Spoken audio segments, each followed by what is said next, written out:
As I completely knocked the entire display. And you have to talk to the microphone, otherwise we won't get audio. All right. So make sure to miss the microphone so that this is entirely not worth recording. Gotta understand, entirely self-deprecating. Good afternoon again, everybody. We're going to move ahead with our next speaker, Nick Jacob. He's going to talk about the path well traveled, common mistakes encountered with the SIEM. Nick, just a little bit about Nick, for those of you who may not be familiar with him. He's a security consultant, a dashing swashbuckler, a martial artist, a snake wrangler. He's both professional and unprofessional at the same time. But when in the security space, he occupies himself with SIEM technology, including but not limited to QRadar and Alien Vault. Ladies and gentlemen, welcome Nick Jacob.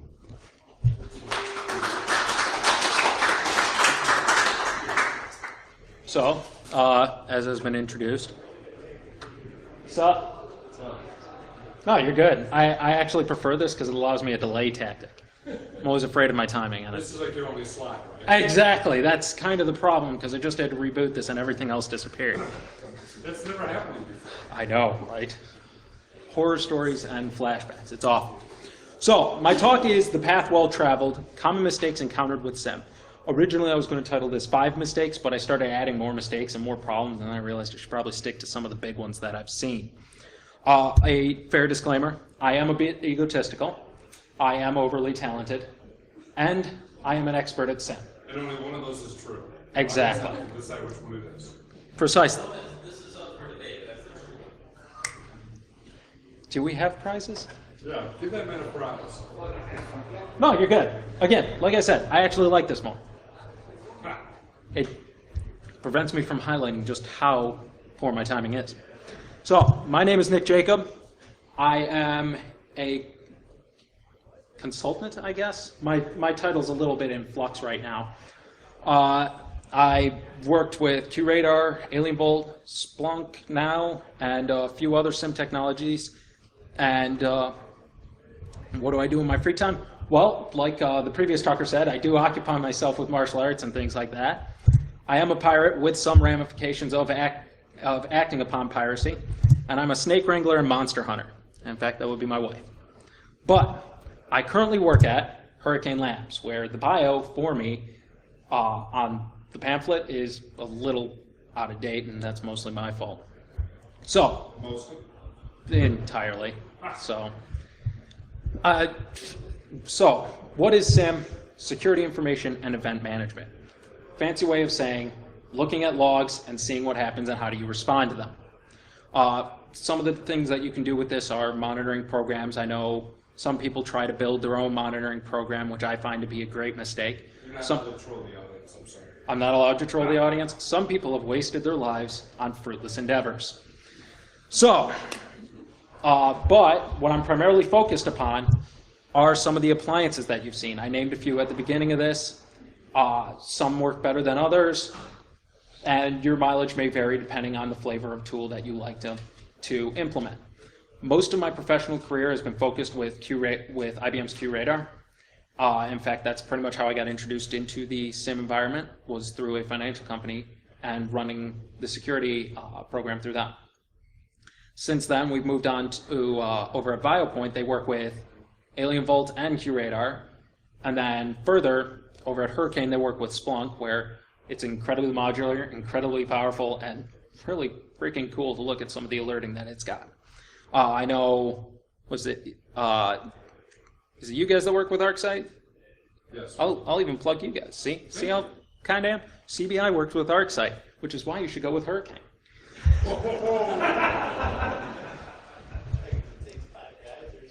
Exactly. Yeah. So, we can discuss that until Ragnarok. But we're here to discuss some of the mistakes I've seen when implementing a SIEM solution into a company's security posture. And for that, I bring to you the first mistake. Now, this is a common one for pretty much any implementation of technology within an organization. Almost every C-level executive or director will make this mistake at one point, and that is believing something to be a turnkey solution. The All you need to do is buy the box, plug it into your network, and it will do the thing. That is a lie. A SIEM requires careful investment and understanding of the technology's capabilities. Don't ever believe the salesperson. I say this having given the talk before with a salesperson in the audience who is saying, well, wait, we're not that bad. No offense, but yes, you are. You are evil. You do your job well, but you are evil. What a SIEM is not is instant use. One size fits all. A small investment. So don't be guilty of the sin of false idolatry. Whatever. I like the word. Believing this blinky box will bring you salvation. It is not a matter of just throwing money at technology. That was really fast. It's going to take time to develop the program. It's not going to solve all your problems. It's not going to be able to work right outside of the box, right out of the box. And you may have to invest some money in people to go with it. Which brings us to the second mistake, not applying the appropriate manpower. Some may recall, I just said that a SIEM was not a small investment.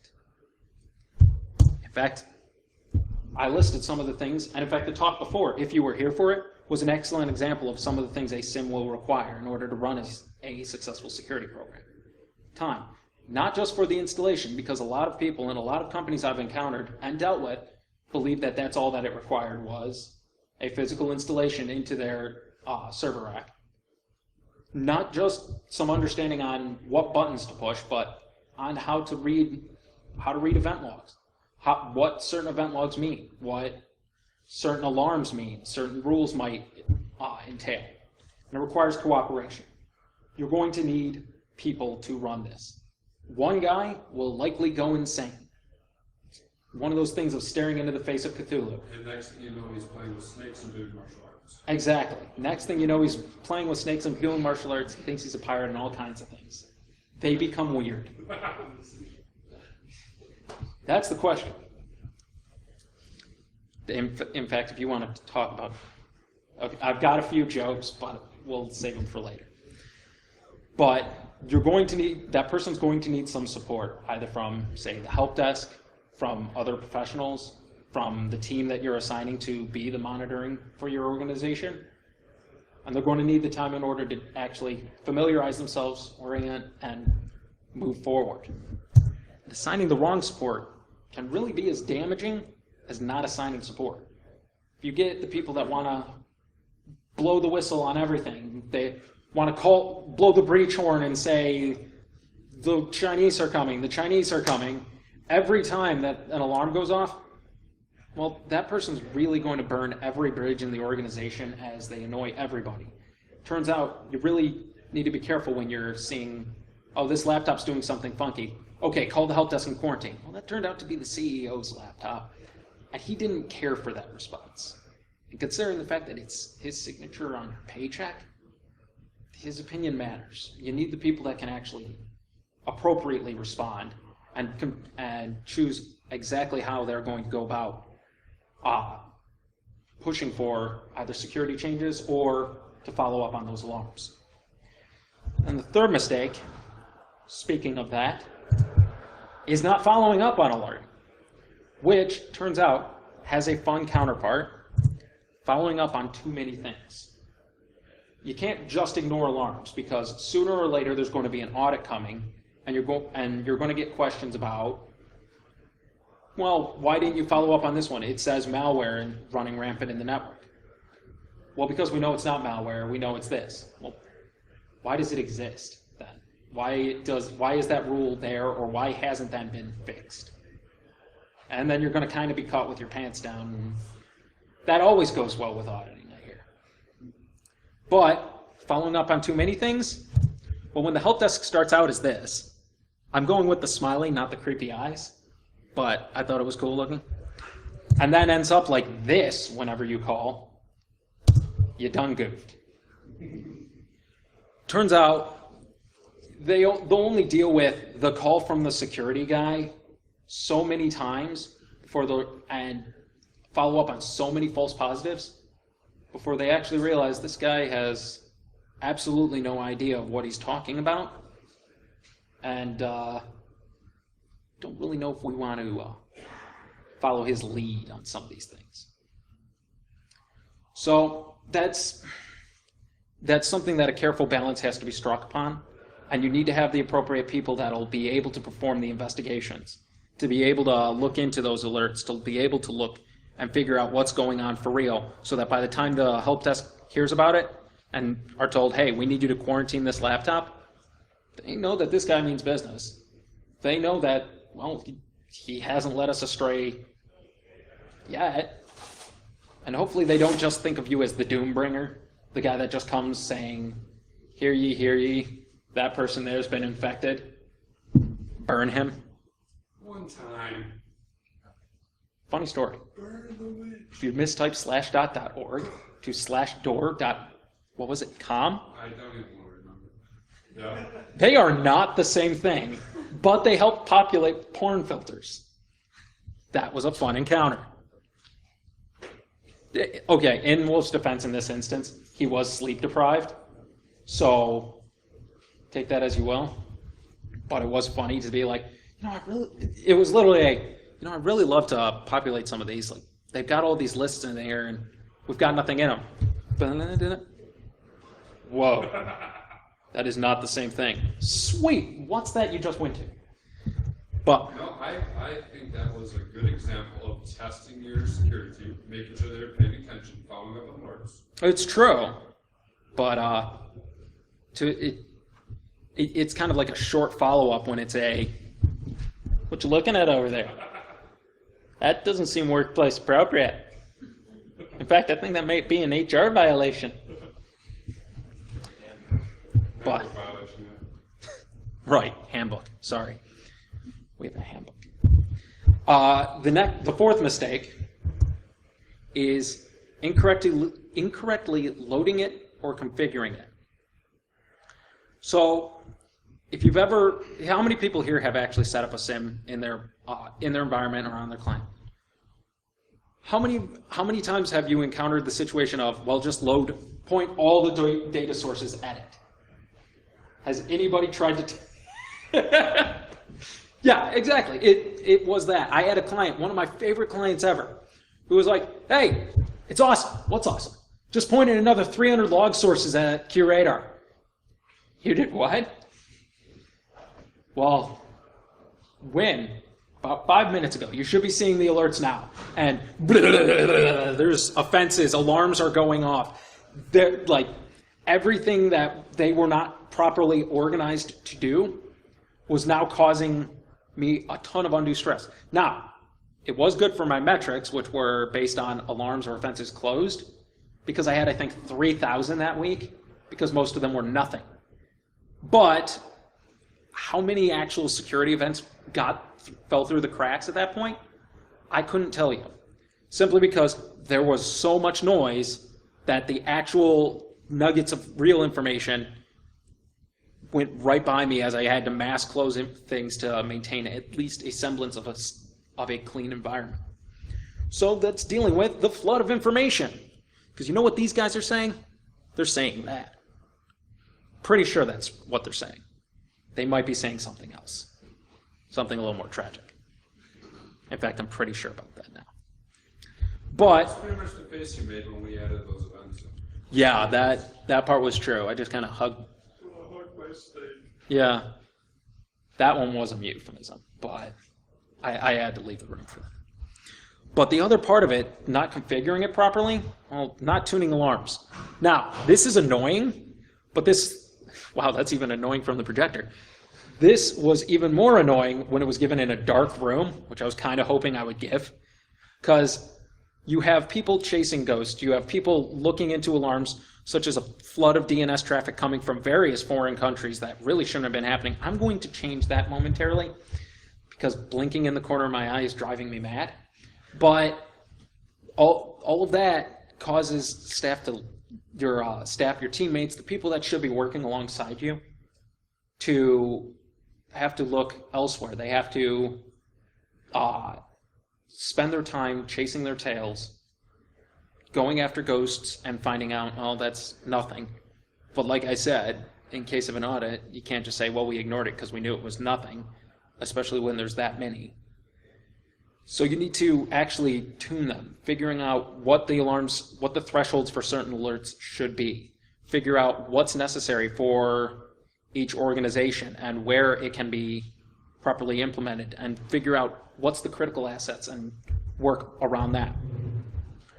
So that brings me to the next point, tuning in correctly. I mean, let's be honest. If a company isn't interested in PCI compliance, then why am I using PCI compliance standards to alert upon? There are databases with personal information that should be alerted on. It depends on what the industry is that determines what they want to be monitoring. One example that I can give is that there was a talk given a while back at another con about, well, you need to build, buying a SIEM is pointless, you should build your own. And if you remember towards the earlier part of my talk, which you should because it wasn't that long ago, I think that's a dumb idea, because part of the problem is when you try to build your own, you're the guy that has to maintain it, and that becomes a way to start tearing your own hair out after the first maintenance cycle. But one of the things was you have to be able to identify what is an organization's primary interest. So when the example of a hospital was given, this person being a primarily internal person thought, well, that means you're interested in the personal information, the health records of the people that go there. No, a hospital's main interest is in people staying alive. And it turns out you have to also be aware of what's going on in the business in that sense, because say you do a discovery scan with a newly plugged in SIEM product, and you're in a hospital, and you shut down their baby monitors. Turns out that's frowned upon by an organization. Those are important to a hospital. So you have to be able to build the security posture and build their monitoring program around that. So, but in truth, business doesn't care about it. Does it really help to report it? And I don't mean business as an executive, because an executive doesn't care about a lot of things that they probably really should. I know I probably have a little too much like higher up hate. I don't mean it as that. But frankly, if you're part of the business unit, you might not know what goes on the technical side. But if it truly doesn't matter to the company, if it doesn't impact business operations at all, then that's not where your focus should be, at least not in the beginning of the program. Your focus should be on what's critical, what do we need to watch on. If their primary thing is patents or something along those lines, IPs, they need then having security and focusing your monitoring around the database that stores most of their intellectual property is probably more important to them in that manner. Which that brings me to the next one, the fifth mistake. Not utilizing the operational capability of a SIEM. So what I mean by this is using the SIEM to, instead of tuning the appliance itself, tune the network. This is something I push every time I talk to a client, every time I'm in a meeting, say, hey, it would actually be better if we could fix this on your environment rather than having to just ignore it. Going back to one of my favorite clients, who turned out to be, he was Mr. Overeater, but at the same time, had the networking team on all our calls, had his firewall guys there, had everybody, at least one person that could influence some level of change in the network on these meetings. So it's like, well, we're seeing Dropbox LAN sync traffic that's going all over. It's being blocked at the local firewall. It's like, awesome. Give me those IPs. We'll fix that on the user side, because that isn't allowed on our network. So he would go to those people. Most of them weren't doing anything malicious, but didn't know they had that service enabled, and they would either turn it off, remove Dropbox. In 9 out of 10 cases in the instance, they weren't even using Dropbox. They had installed it and kind of just forgot they had it. But they took the information that we gave and went and fixed it on their side. So rather than having to ignore the process, it was now gone and no longer causing noise. So that when traffic started using those ports again, well, now we knew it wasn't that. or at least following up on it was much simpler. And in some cases, you notice other things. I mean, I've seen some stuff. Have you ever seen your network team DOS their own domain controllers because they didn't properly configure, say, their network monitoring solution? I still, to this day, the word SolarWinds will piss me off. I still have a twitch because we didn't configure it properly, and whenever it went to pull the domain controls to see what processes were running, would basically push them to their limit, so it would stop being able to report back. So what does SolarWinds try to do because it wasn't configured properly? It pulls it again. That would fail. So it would pull it again. And do you see what's happening here? We're like, why is DC5 failing so much? Wait, what do you mean it's at 100% utilization? That doesn't make any sense. You're doing what? Use this opportunity, use these tools to actually, well, to fix the problem areas. You can actually go through and configure things and go and tighten your security posture through the use of SIEM technology, simply because you've got the logs, they're all in one place, and in fact, most of the time the SIEM will give you the story that you need to tell in order to promote this fix. Use it. It should be used to fix problem areas. Because I would rather, personally, have an effective, sensitive alarm than one that's been configured to ignore a lot of the traffic.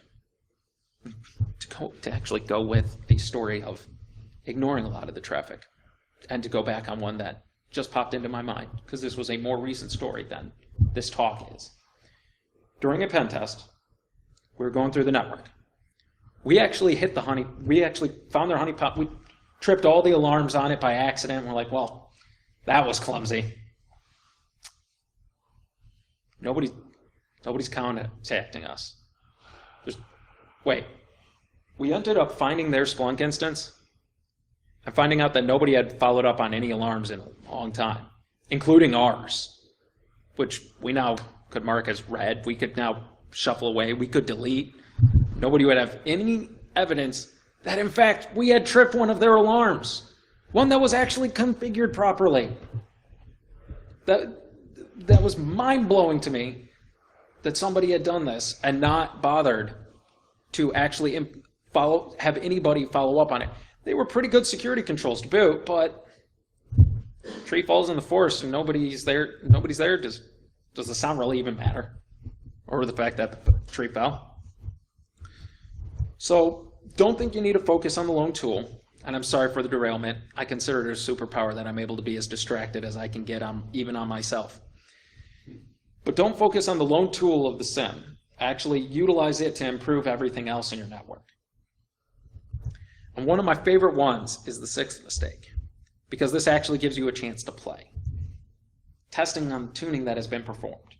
If you're in the consultant space, then involve the red team. If you're on the internal side, see if you can justify some red team exercises of your own. Heck, I'm going to plug something that has been bored into me to death from working with this guy. Threat model. Actually lay out some of those attacks and see, hey, okay, this is how this is how these guys got into this company. Okay, how would we have detected this attack? Well, we would have noticed exfiltrating data. Would you really? Are you sure? Do it in a harmless way, but do it and see if you actually alert on that.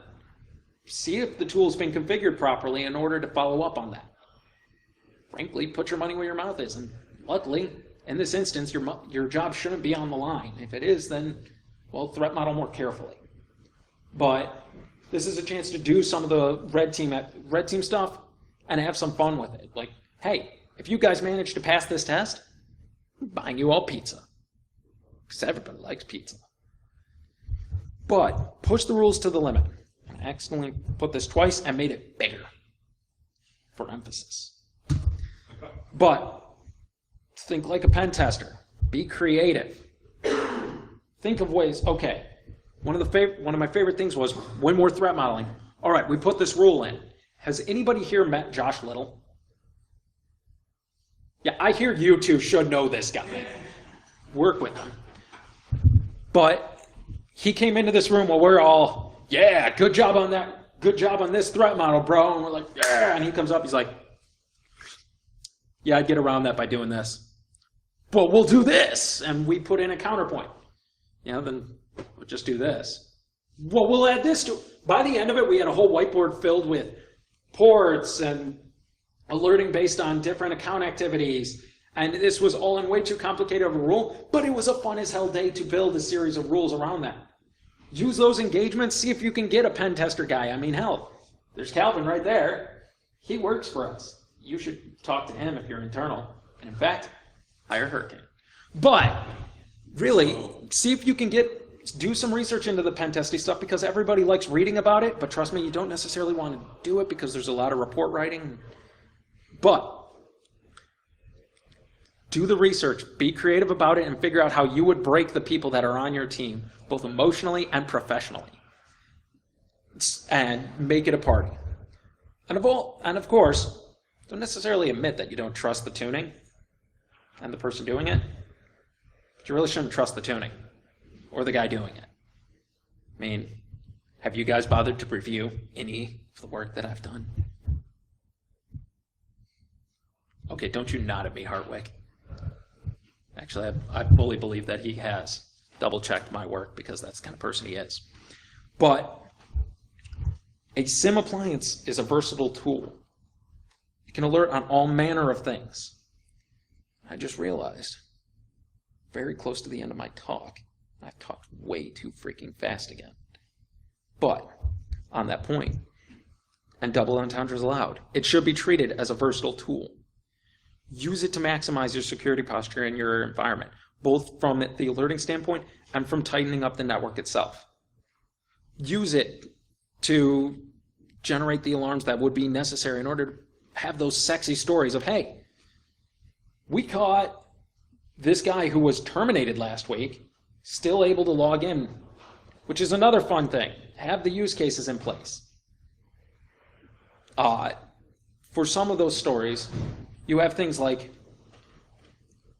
well, we figured out that the VPN hadn't been configured properly, so if their connection was still left open, well, the SIEM would alert that there was a disabled account attempting to log back in, but the ops team couldn't see them because their account no longer existed, but they were still connected.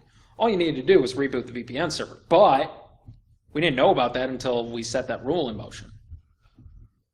Be aware, like, you can have things like, if you're a financial company, you're probably interested in, what was it? What was the word? Quantitative analysis. Basically, it means, here's the things where I think the money's going to go. And, oh, they're about this size, and files that size were just being uploaded to somebody else's personal cloud storage. Well, you should probably follow up on that, because that's the guy with the money, with the golden goose for this company. And you should probably see just what he's uploading and what he's doing with that. So build the use cases, have the stories to tell, follow up on it, apply that appropriate manpower. Don't make some of the mistakes that I've seen in there. And now, honestly, you guys have been much, much quieter than MySec is, which is a problem, because I kind of thrive on that heckling. And so far, Wolf's been towing the line for all of you people. I do what I do, the big shorts. Exactly. So, on that note, and very, very reluctantly, do I have any questions? Yeah. So smart writing is SIEM. Where can I buy the best pirate shirts?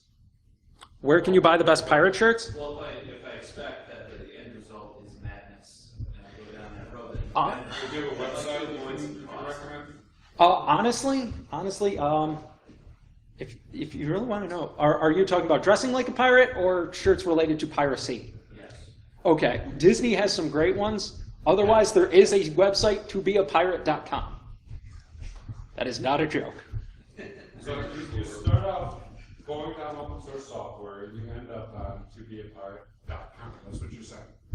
Yes. Somewhere in between those maps. So you're writing your own? Yeah, right, GitHub, every GitHub page. It's in the comments, really.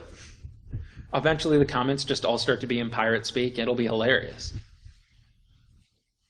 Anything else? Because I had questions about like sim tuning and all kinds of things. So what were your 5 points again? I had 6. What were your 6 points again? I had 6, so I held up 3 fingers. My first one was it is not understanding the capabilities of the technology. Okay. So believing that it is instant use, plug and play, and ready to roll. The second was not applying the appropriate manpower. Having people that, frankly, and I don't mean it as an offense to you, I don't know if you were given a SIM. The issue that I brought up earlier, where somebody gave a talk about wanting to build their own instead of using it, he was given a fully deployed SIM environment, although it had been deployed incorrectly. They did pretty much every other mistake I told you about. They overloaded it with information, none of the tuning had been done, and they just kind of threw the intern at it. Said, here you go. You like security, right? Here's your thing. And he's like, well, this sucks. I have no idea what this tool's doing. I have no idea what any of these alarms mean. I can build my own better than this thing will work. Which, in his instance, might have been the case. He was more of a developer than a security professional. But, and I really don't mean this as much of an insult as it's going to come off, I really don't see him in the security space anymore either. He's either like waist deep maintaining his tool and thus not really speaking of many cons, or active on Twitter, or active pretty much anywhere, or kind of said, you know what, the security stuff kind of sucks, I'm going back to developing.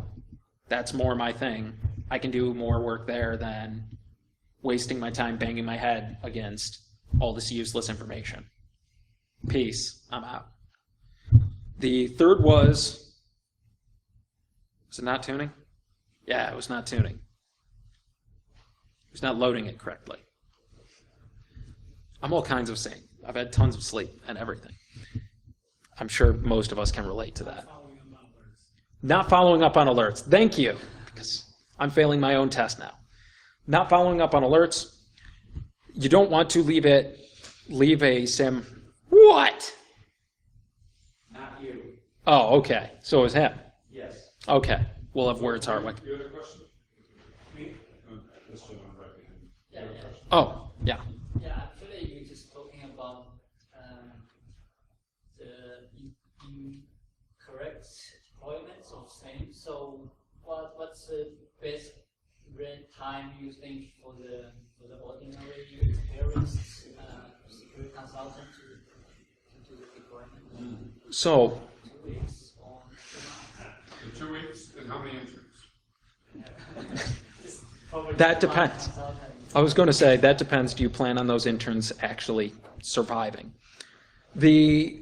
Honestly, that depends on the size of the engagement. I mean, if it's a company that has, say, 300 servers, we pointed 10 data sources at the SIM per week, basically checked and saw what they were, made sure that each phase of this deployment, it was a variety of log sources, so domain controller, firewall, VPN server, mail server, made sure they had a nice bit of variety, and then we pointed them, saw what alerts were generated, organized all those log sources, and made sure that everything was either false positives had been tuned out, to ignore certain traffic because the ops team's just not going to change its configuration of that, or this noise is actually a false positive in general because something's wrong on the SIM side. And then we bring in the next wave of data sources, point them at the SIM, see what kind of alerts, and what you'd notice is, in fact, you're able to bring them faster and faster because as you organize them more and more, everything is by the end of the deployment tuned out pretty well. So we had, 3 months of straight deployments with some testing and stuff, some snafus of like, hey, we're not going to be doing any deployments this week because of X reason, but it took us about 3 months to deploy it, and then it was up and running, and we had it steadily and accurately monitoring for well over a year, mainly because of outside reasons to the company itself, but where we were able to implement new rules, new use cases, and build new threat models for the SIEM to alert upon in that time. So it depends on the speed of which you want to deploy. I mean, hey, you can be aggressive. You can be my overeager client and say, hey, I just pointed 300 log sources at it in the past week, and we're that much closer to having 1,500 instead of 300. But I prefer to do it in phases so that we can make sure that we maximize every bit of efficiency the SIEM has before something falls through and something generates more noise than we really know how to deal with. So is it typical to have the consultant to establish some kind of user case during this deployments? In the case of me, in the case of the arguments that I would bring up, I would say you should have a use case for any kind of new rule or adjustment of the rule, simply because, one, it brings up a good documentation standard. Two, I believe you're probably on the internal side rather than the consultant side. From the consultant perspective, we want to be able to replicate our efforts in as many environments as possible. So it's good for us. From the internal side, it provides a lot of good documentation if you're hiring new people, if you want to maintain, like, hey, why'd new guy put this rule together, and why aren't we seeing the same traffic we were before? Well, here's the use case, here's his logic, here's the searches he put into it, and here's what he did. And now we actually deal with less noise and less distractions than we were before. And then you may give new guy a high five. Or you may chastise new guy because he did it wrong. Simply so that you have that follow-up that's possible.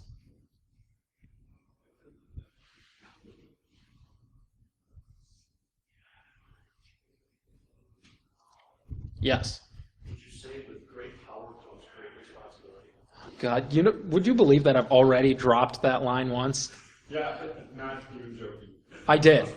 We did a podcast for Hurricane, and I actually dropped a Spider-Man line in a podcast, my first podcast with a new company. So, thank you, Ben. Yes, with the great power of a SIEM comes great responsibility. Serious question. If I'm trying to detect who it was in Ode, what type of SIEM rules would I need?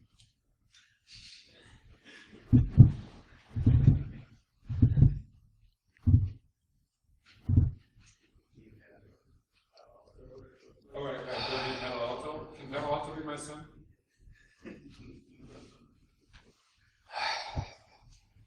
Who else has other questions here for me? I think I did well. Before you go. Yeah. You can test We want to know which one. Yeah. Yes. So is being a pirate just a felt life goal because you couldn't be a ninja? Or, sorry. No. Well, I'm just going to argue this. The thing about being a pirate is that I can be flashy and full of myself and show off. But the thing about being a ninja, and to quote a good friend of mine, ninjas don't take selfies. So you don't quite get to brag as much. I mean, maybe your other ninja buddies will appreciate the fact that, yo, Or actually, you take selfies, we just hide behind other people while they're taking their selfies. Right, it just looks like we're in a wilderness. Exactly. You can't see anybody. It's like someone's in the shadows. still argue that somebody else is taking the credit, and as a pirate, I cannot have that. All right.